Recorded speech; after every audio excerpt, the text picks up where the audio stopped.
Hello, everyone, and welcome back to the English Podcast Classroom. I'm Mia. And I'm Henry. Hey there, learners. How's everyone doing today? We hope you're all having a fantastic day. So, Henry, are you ready for today's topic? Oh, absolutely. Today, we're talking about something that almost every English learner worries about. That's right. Today's episode is all about how to speak without grammar mistakes. Or, well, let me be honest, how to speak with fewer grammar mistakes.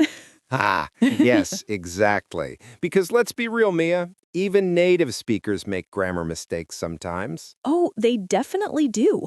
I hear them all the time. But for learners, grammar mistakes can feel really frustrating, right? You know what you want to say, but then you're not sure if you should use go or went or have gone. Exactly. And then you freeze. You stop speaking because you're worried about making a mistake. Yes, that's such a common problem. So today, we want to help you feel more confident when you speak English. We're going to share practical tips, talk about the most common grammar mistakes, and give you easy ways to avoid them. And we'll keep it fun and simple. This isn't a boring grammar lecture, I promise. No way. We're just two friends chatting and teaching at the same time. So grab a cup of coffee or tea, get comfortable, and let's learn together. Let's do it. All right, Henry. So, where should we start? There are so many grammar mistakes people make when speaking. Well, I think we should start with the biggest mistake of all. Ooh, what's that? Being too scared to speak because you're worried about grammar. Oh, that's so true. You know what? That's actually the number one problem. People think grammar has to be perfect before they can open their mouth. Right. But here's the truth, Mia. Speaking with small mistakes is much better than not speaking at all. Absolutely. Think about it this way. If you say, yesterday I go to the store, people will understand you. The grammar isn't perfect, but the message is clear. Exactly. Communication is the goal. Grammar helps you communicate better, but it doesn't have to be perfect every single time. So, listener, if you're feeling nervous right now, just remember, mistakes are part of learning. Even if you make a grammar mistake, you're still learning. You're still practicing. And that's amazing. Well said, Mia. Okay, so now let's talk about some specific grammar mistakes and how to fix them. Yes, let's start with verb tenses because, oh my goodness, verb tenses are probably the biggest challenge for English learners. They really are. English has so many tenses: past, present, future, present perfect, past perfect. Stop, stop, stop. You're going to scare our listeners. Okay, let me simplify. The most common mistake with verb tenses is mixing past and present. Yes.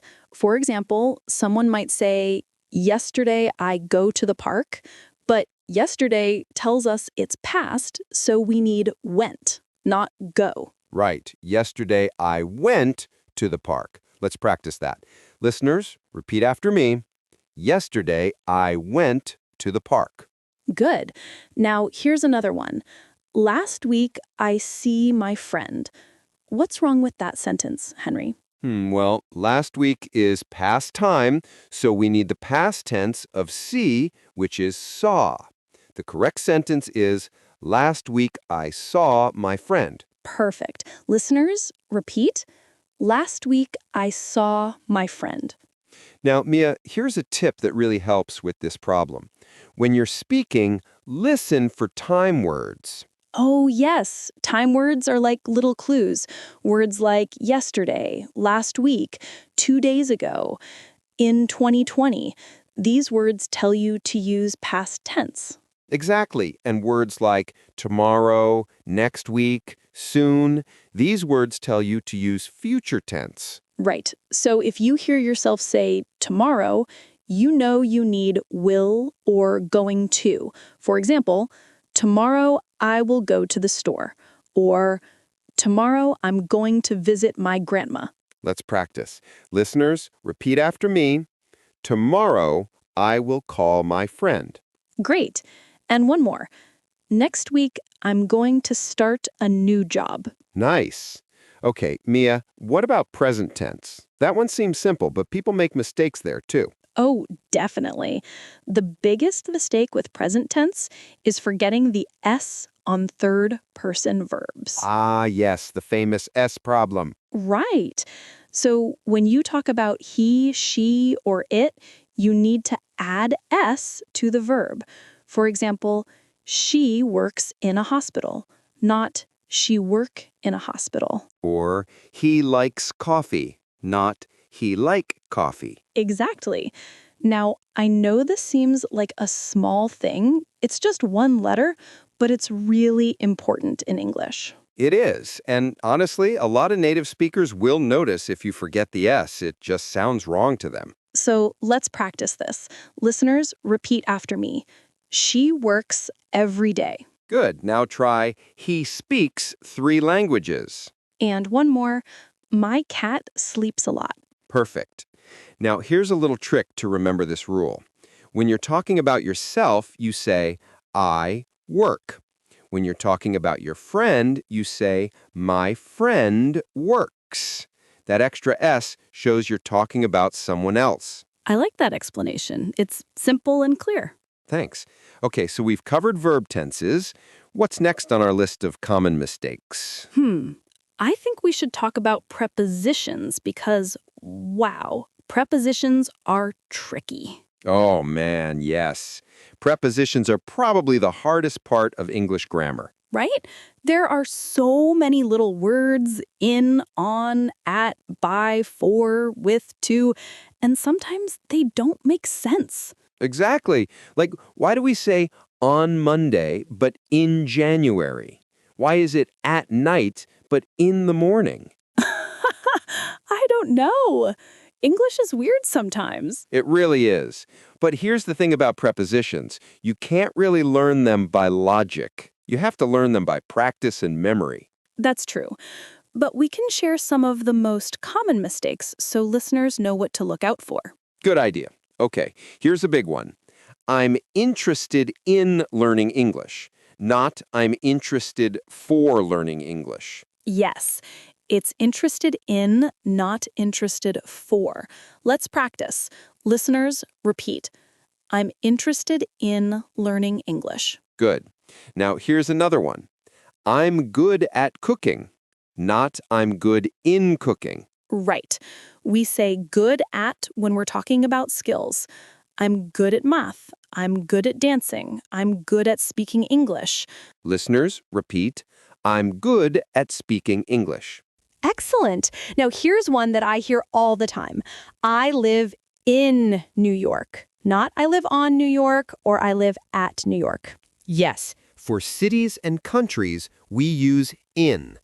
I live in Paris. I live in Brazil.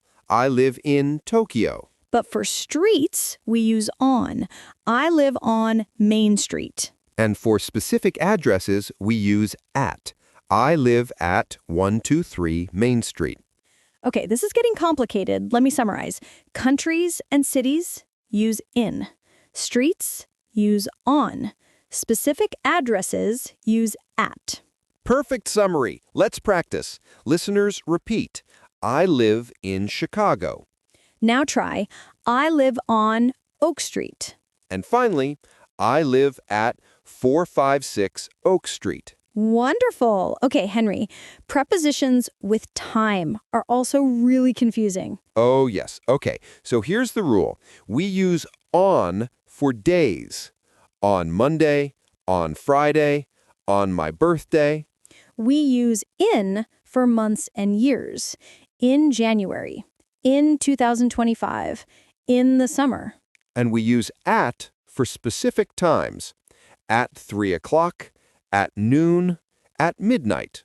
Let's practice these. Listeners, repeat. I have class on Monday. I was born in 1995. The meeting starts at 2 p.m.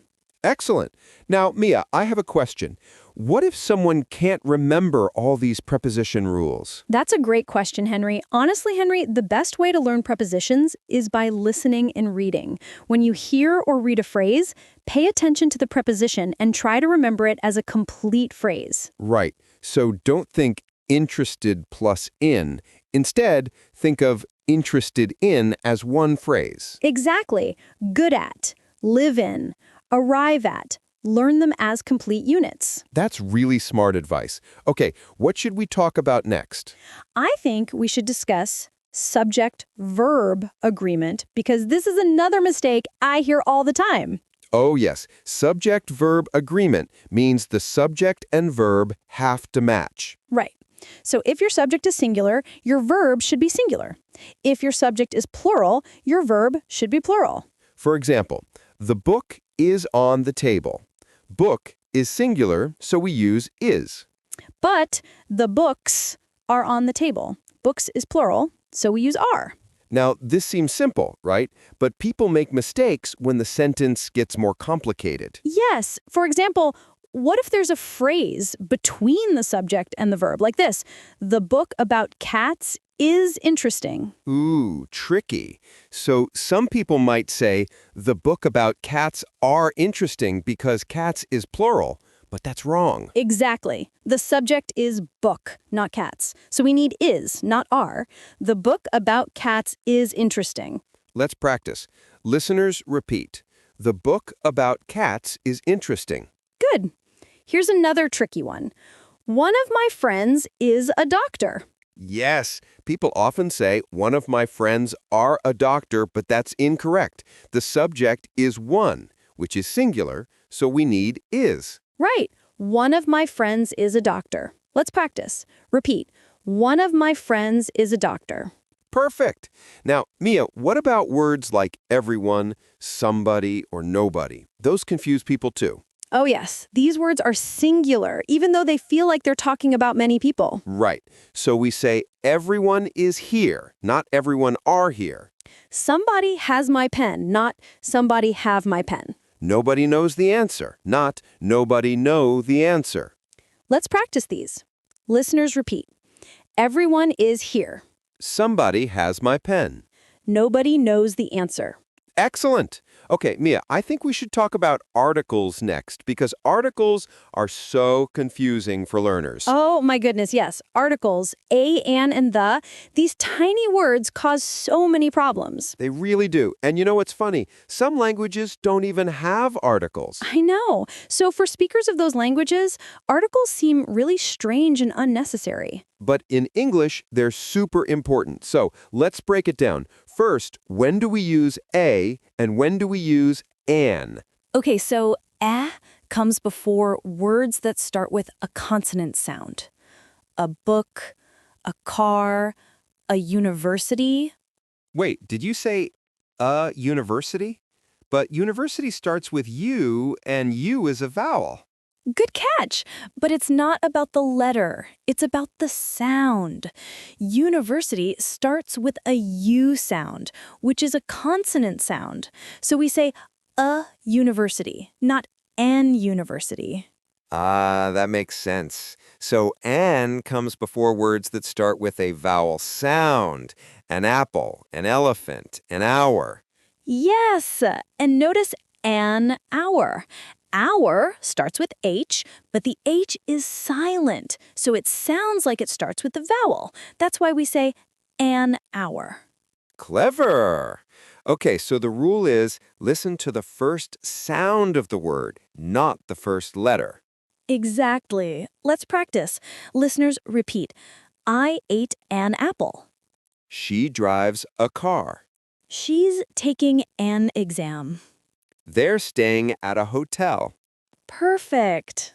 Now, Henry, what about the? When do we use the? Good question. We use the when we're talking about something specific that both people know about. Right. So if I say, I went to the store, I'm talking about a specific store that you probably know about. Maybe the store near my house. But if I say I need to find a store, I'm talking about any store. It doesn't matter which one. Exactly! Let's practice this difference. Repeat. I need a pen. That means any pen is fine. Now try, I need the pen. That means a specific pen, maybe the pen that's on the table.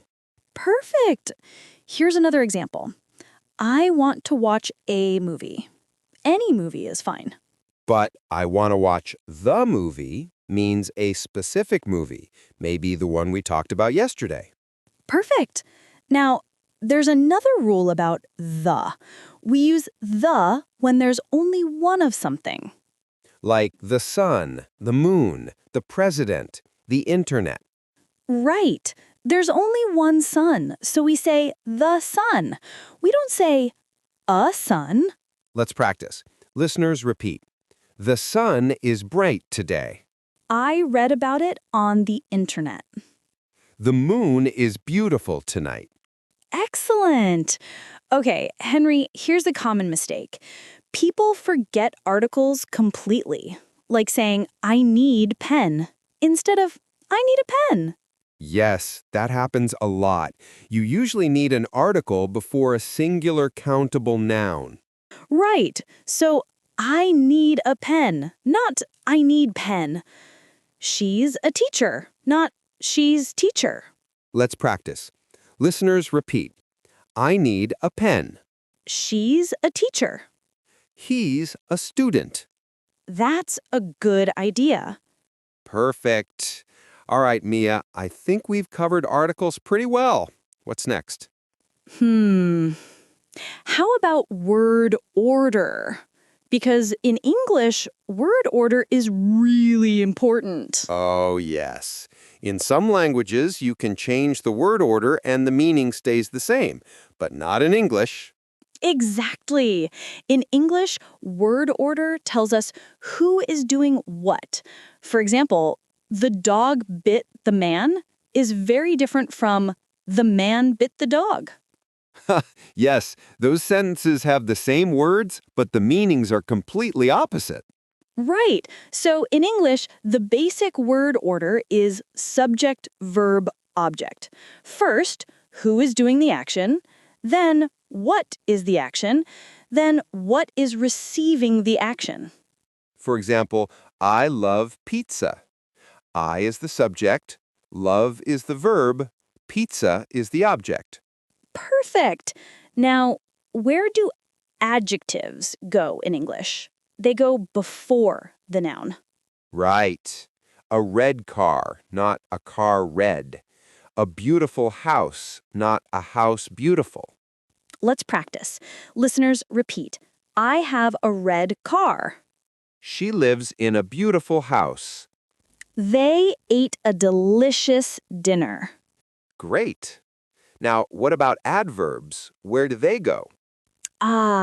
Adverbs are trickier because they can go in different places, but a common place is after the verb. For example, she speaks English well. The adverb well comes after the verb speaks. Or, he runs quickly. Quickly comes after runs. But some adverbs of frequency, like always, usually, often, sometimes, never, come before the main verb.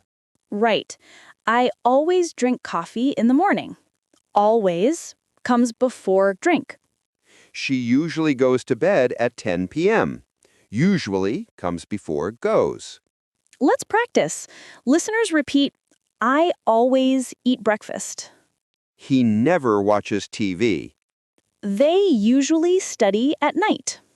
Excellent. Okay, Mia, here's another common word order mistake.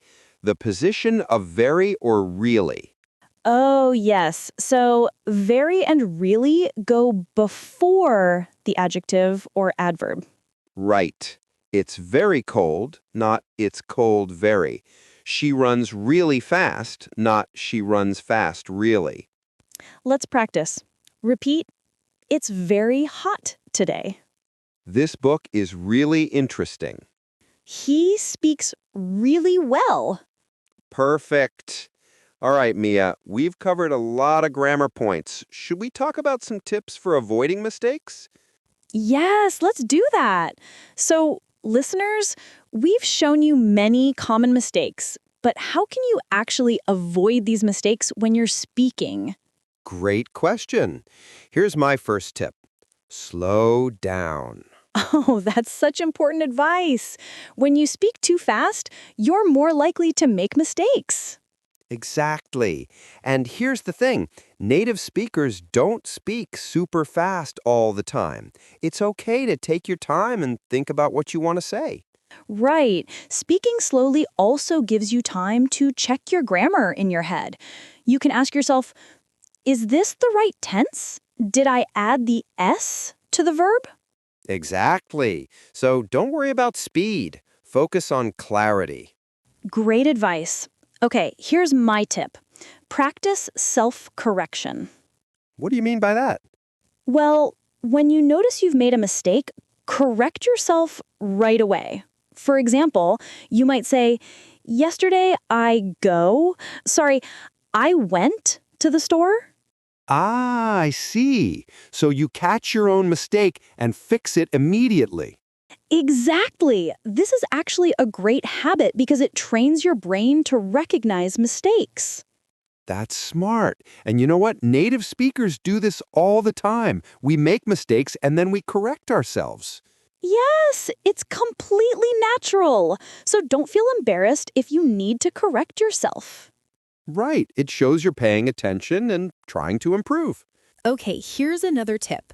Learn common phrases as chunks. Oh, yes, this is so helpful. Instead of thinking about every single word, learn whole phrases. Right. For example, instead of thinking I plus would like plus to plus have, just learn the phrase I would like to have. Exactly. When you learn phrases as chunks, you don't have to think about the grammar. You just use the phrase. And this is how native speakers speak. We don't think about grammar rules, we just use phrases we've heard many times. So, listeners, whenever you hear a useful phrase, write it down and practice it as a complete unit. Great advice. Okay, here's another tip. Record yourself speaking. Oh, this is a powerful technique. It is. When you record yourself, you can listen back and notice your mistakes. Right, you might not notice mistakes while you're speaking, but when you listen to the recording, you'll hear them clearly. And then you can work on fixing those specific mistakes. Exactly. You might realize, oh, I always forget to add S to third-person verbs, or I always use the wrong preposition. And once you know your common mistakes, you can focus on fixing them. Perfect. All right, here's my next tip. Speak with native speakers or advanced learners as much as possible. Yes, this is so important. When you speak with others, they can correct you. Right. And even if they don't correct you, you'll hear how they use grammar naturally. Exactly. You'll start to pick up patterns without even trying. So if you can find a language partner or join a conversation group, that's amazing. And if you can't find someone in person, there are so many online communities where you can practice speaking English. That's true. There are language exchange apps, online tutors, conversation clubs. So many options. Don't be shy. Go out there and start speaking. Absolutely. Okay, Mia, here's another tip. Read out loud. Ooh, I love this tip. Reading out loud is such a good way to practice grammar. It is. When you read, you see correct grammar structures. And when you read out loud, you practice saying those structures. Right. Your mouth gets used to forming correct sentences. Exactly. So find a book or article at your level and read it out loud for 10 or 15 minutes every day. That's excellent advice. Okay, Henry, here's my next tip. Don't be afraid to make mistakes. Oh, this might be the most important tip of all. I think so too. Listen, everyone, mistakes are not bad. Mistakes are how you learn. Absolutely. Every mistake is a learning opportunity. Right. If you never make mistakes, it means you're not challenging yourself. You're staying in your comfort zone. Exactly. The best learners are the ones who are willing to make mistakes and learn from them. So please, don't let fear of mistakes stop you from speaking. Just speak. Even with mistakes, you're communicating, you're learning. Well said, Mia. Okay, here's another tip. Focus on the most important grammar points first. Yes, you don't need to master every single grammar rule to speak well. Right. Some grammar points are more important than others. For example, getting the basic verb tenses right is more important than knowing all the perfect tenses. Exactly. So focus on the basics first. Present simple, past simple, future with will and going to. Right. Once you feel comfortable with those, then you can add more complex structures. Right. Build your skills step by step. Don't try to learn everything at once. Great advice. Okay, Mia, here's another tip. Think in English. Oh, yes, this is so important. If you translate from your native language in your head, you'll often make grammar mistakes. Exactly, because different languages have different grammar structures. What's correct in your language might not be correct in English. Right, so try to think directly in English. It's hard at first, but with practice, it gets easier. And here's a way to practice thinking in English.